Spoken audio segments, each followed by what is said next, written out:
أسمو وأجتاز السماء جلالا.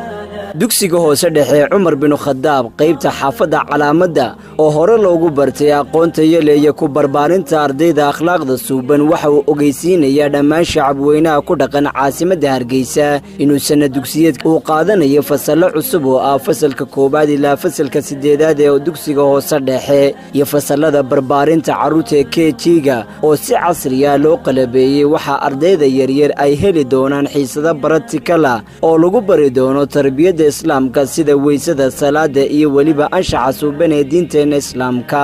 macallimiintu waa kuwa takhasus u leh maadooyinka ay bixinayaan.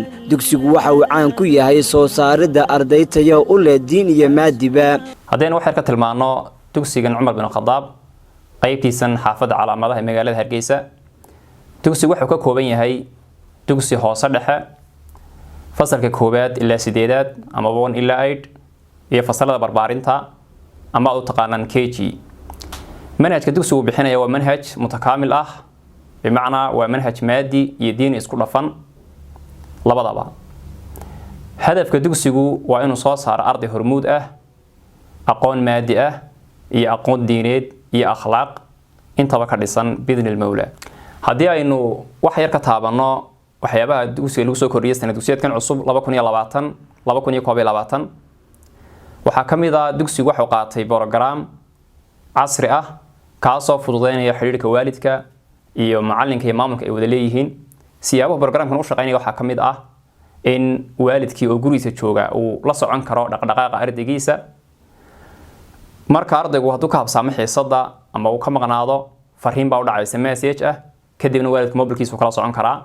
sidoo kale haddii uu kiis galo haddii uu guul ka soo hooyo dugsiga iyo aqoonta iyo waxbarashada dugsiga bushaarintiisii ayamba imtixaanaadkiisii uu ka heli karaa waalidku oo la socon karaa.